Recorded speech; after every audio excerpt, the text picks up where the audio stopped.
All right, we're done at Pocono. Now we're on to, we got a couple days of off between Pocono and the next track, which means we got some time to do some maintenance on the car, maybe do some touristy stuff. We'll kind of see. Right now, we at the Wawa, getting gas. It's not freezing outside. Yeah, it's not freezing. If you notice, I'm wearing a short sleeve shirt. It feels really good now because there's no more snow, there's no more rain, it's great. I've been riding on E for, I don't know, quite a long time. I honestly have no idea how much fuel I had left. This is a 10-gallon fuel cell. 8.4.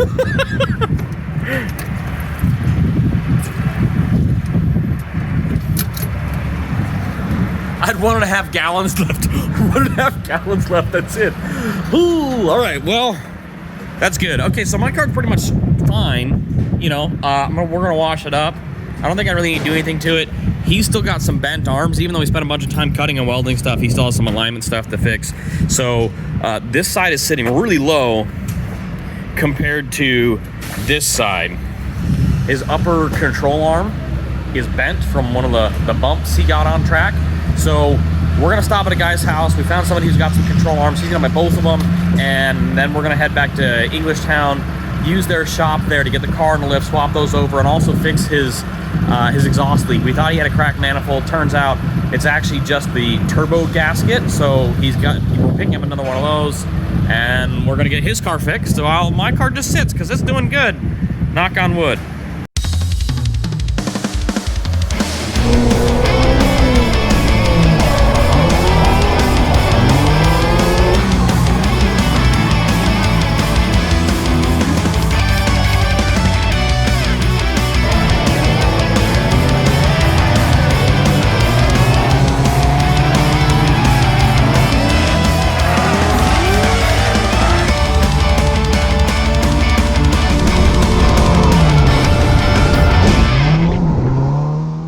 Guess this is the thing at the Wawa is ordering a sandwich. Ooh, I want a hot sandwich. Yes? We got our sandwiches from the Wawa. Hit stop one of the day. Done. Now we're like 30 minutes away, right, from picking up the control arms. Coming off the E-Town, all right. All right, we just got to where we're picking up the control arms for the Turbo Z4 here. Just a guy here in the area has some on our way back to Englishtown, so he's got a pretty sweet setup, a nice house, and then a shop out back. So inside the shop, there's some pretty sweet stuff. We got the control arms for the Turbo Z4, but look at this. Nice BMW, but look at this. This is an Air Ride C4, right? Yep. What you said? Yep. Like probably the lowest C4 in the world. This is so crazy. I've always thought these vials. Dude. I've always wanted one. I just never actually like. That's so wild. Super popular right now because they're like still, well, they were at a good price to get. Yeah. But yeah, I had some coilovers for. Man, that's awesome. They don't make molded coilovers for this year. I designed my own and did my own coilover setup. And the way I had it set up, it was just the rear headset was vibrating so violently because of such extreme angle. Because the car, I mean, it's got like 6 or 7 inches higher than where it was. Yeah. And I was like, you know, I'm just That's so cool. And this is beautiful over here. Nice old Stingray. Yeah. You can't even shut the hood. Yeah. Yeah, really. Yeah. I have like one of the settings so you can like park it when you're out, but this is completely aired out. So aired out, you can't even close the hood. Nah. Yeah, that's how I set up. And then you see the way the front cam is, it's on the ground. It's right there. That's so crazy. Yeah, because most of them, so there's probably like 4 other ones that are air ride. That's so cool. No. We made it to E-Town to start working on Devin's car here, and so he's got like a ridiculous amount of camber on the rear because it looks like the upper control arms are collapsing. So got some new ones, well, new used ones. New dust ones. Now you're gonna drop it out. Dude, look at that, that whole thing is flexing. Yeah, see how it just flexes the body? Jeez, dude, that's so sketchy. That's what's happening when you're a quarter mile behind me with this thing. Yeah, I'm watching this thing bounce as we're driving on the highway, and it's because the whole thing is flexing. I'm gonna show off some stuff in the car while he's working on it here. So dual caliper, these are like both stock calipers, and then the upper one is the handbrake, bottom one is the foot brake. And there's no bolts for the bracket onto the car for the bottom one. The brackets are just like welded together super thick like that. It's been running the setup for several years and it works just fine. Just because when you hit the foot brakes, you're only using like maybe 20%, 25% rear brake, so there's not a whole lot of force on it, and that weld should be pretty good. And then the upper one with the 2 bolts works just fine, you know? So what we think is bent is this, causing ride height. So if that bends in, the upper bends in, it's gonna drop down a little bit, cause lower ride height, and that's gonna cause a bunch of camber. So that's what he's checking now. What does it look like? So like this right here looks like it's bent a little bit, and then overall length, like. Set them up to compare them as close as possible. Oh my gosh, dude, that is crazy. That is so much different. It's definitely different. Who'd have thought that you could bend cast aluminum and it wouldn't break? Interesting enough, so this is what happens when it bent and it got lowered. That is wear from the rubber boot of the axle. That's the CV boot. That's wear from the boot of the axle right there. That's what makes it all shiny. That's crazy. Do you know where it's bent at? I mean, it's gotta be, I mean, do I know? No, but what I imagine, it's just bent more right here. Yeah. It's gotta be. It has to be bent right here, yeah. Because that's aggressive up and this isn't as much. Dang, dude, that's nuts. All right. Wild. I mean, that right there, that. I mean, you see, that's straight, and look at how turned that is. So you gotta think, if that's, what, 1/4 inch off center? Yeah. When you expand that also, this is at the top of the hub, or the upright, whatever you want to call it. Yeah. At the top of the wheel, that difference is extended. So it's probably in, I don't know, like, that's a 1/4 inch, could be a 1/2 inch up here. So it's a 1/2 inch cambered in versus what it should be. Yeah. I mean, I don't know what that would relate to the trees, but yeah. it's definitely more camber in, so. Whew. The all-time universal tool. Dude, if you can't get the right size socket or Allen, you just grab a hammer and start hitting it. See, there's always the perfect tool for the job. Like that, it's for that.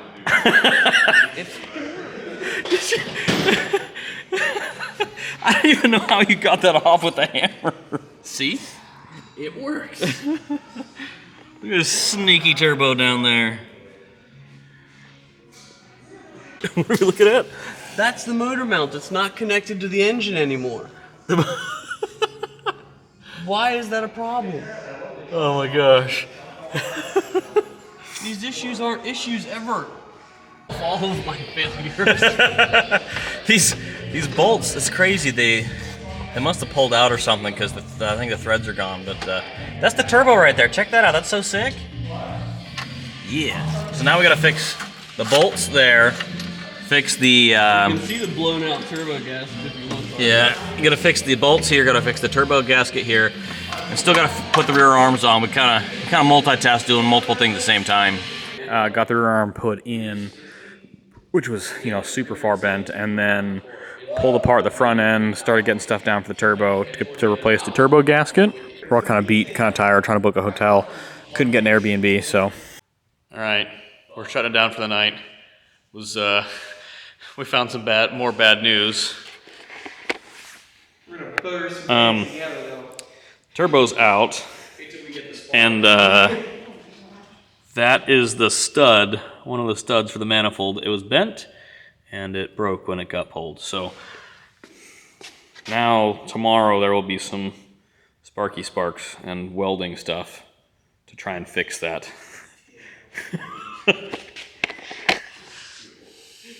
Well, we're back for round 2 in the Z4. Picked up some parts this morning, but we still have to pull the manifold. When I say we, I really mean he. He has to pull the manifold. And it is a tight fit in there. But he's getting somewhere. One of the 24 nuts is off. Let's hope none of them strip or pull a stud out and pull threads out of the block or the head. Oh yeah, they're done. All right. Manifold is off. That's the stud that broke. So this is where the manifold cracked before. Re-weld it back together. Now we're gonna weld that to that. Yay!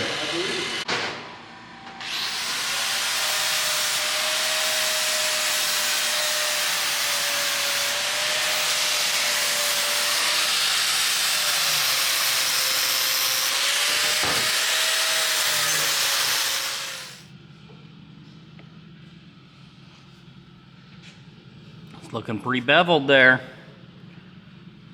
All right, we're over at Chris Knapp's shop here. Gonna weld up this manifold and turbo and do some, I don't want to say it's sketchy, but you know, that's what we got to do. I wouldn't say sketchy. I'd say more permanent. Yeah, more permanent. That's a good way to put it. This is what I would consider proper Wicknicking, all right? Because this is what Wicknick does on his cars. Well, he started doing it when he had this problem, so. Yeah. There's some cool stuff in here, though. So this is one JZ. One series. One series. Double ones. Dude, that's wild. Or you could call it a 125, I guess. A 125? Yeah. I like the carbon thrash racing seat. That's legit. So I told it's my dad's car. I told him about the seat, and he was like, "Am I gonna fit in it?" Uh-huh. And I'm like, "I don't know, probably." And then one of the drivers that was there with that orange S13, he has this seat. Uh-huh. Like, ask Tom, see if you fit in it. My dad sat and he was just like, "This is perfect." That's awesome. I love that your dad is into drifting too. Like, that's super cool. Why I'm into drifting is him. This is my buddy Bobby's 1J. 1J in that car. 1J sitting here. Another. A GE sitting there. A GE. Okay. Oh yeah. IS 300 engine, I'm assuming. What's that? Yeah. For an IS. Do you want purple or no greens? East Coast Drift School. So Chris runs an East Coast Drift School out of Englishtown. And what's in this? V6. What is this thing? We've got turbos here. What engine is this? That is a 3.5 liter Ford EcoBoost ECU. Cool. So this is the EcoBoost Ford Power Pack in this car, which is super awesome. Dude, check this out. And an old. Look at all the soft tops up there for it. No, or the hard tops, not soft tops. All different hard tops up there. Probably two of these things here. This is awesome. Man, I love this. This is like dream garage here. Super cool.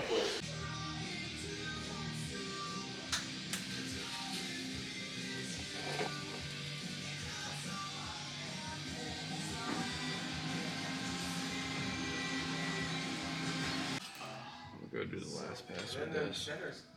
That's a good idea. Which is actually next to the track. And we are welding a turbine housing on a Z4 manifold.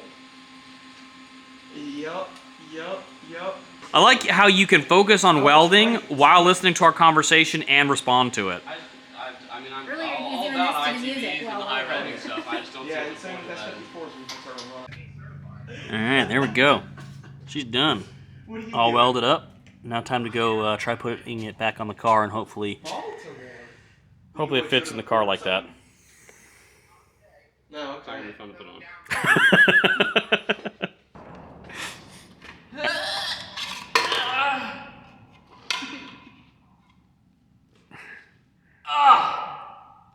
Let me go get the roller. Hold on. I'm ready.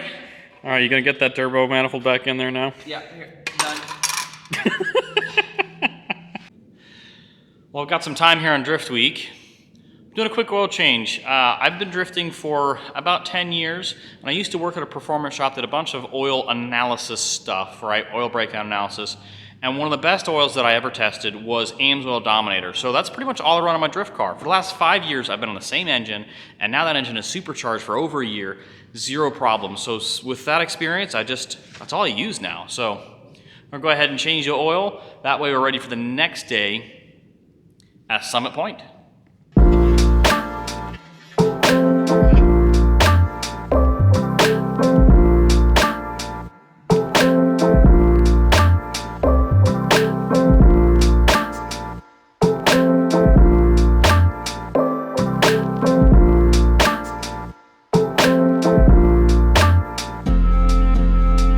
This oil that's coming out is VR1, which is why it's a little blue-greenish. I had to do an oil change real quick, and this was what I had put in the meantime while I was waiting on AMSOIL. All right, my oil change is done. I think that's really all the work I have to do on my car. I should probably nut and bolt check it, but it's been good so far. Whereas we're just finding more and more things on the Z4 that are like... I don't like these videos. Now look. All right. No, you don't have to tell me to look. I've been under it looking. This is a car. Now let's be honest. This is you really didn't have a whole lot of time to shake the car down. I'm surprised. On the lift. You shook it on the lift. It didn't fall off. So we found one of these. Well, he found one of these super sweet. Must be a BMW special part. The offset bolts, you know, for when you just can't quite get them lined up. I know it sounds like this car has all kinds of problems, but I want to point something out here. This car took 2 large impacts, and it still drove, and he's been able to fix it. And on top of that, the turbo manifold for this is a very cheaply made manifold, and he has made it work and made some good power with what I would consider a small turbo on this engine. It's a really good setup. It's just, you know, this is Drift Week. Things like this happen. You don't normally drive a drift car on the street for hundreds of miles and then drift on it multiple days in a row for 2 weeks at a time. So, I mean, I would consider these small problems for a fresh car. My car, I've been drifting it for 10 years, and I'm still finding problems with it. But my problems are more so that, like, I suck at building bash bars, apparently. So. Finally getting the mud off the car from Pocono. Come on, let's go. So that way it can look a little bit better while we drive. There was so much mud all over this car. Poor taillight.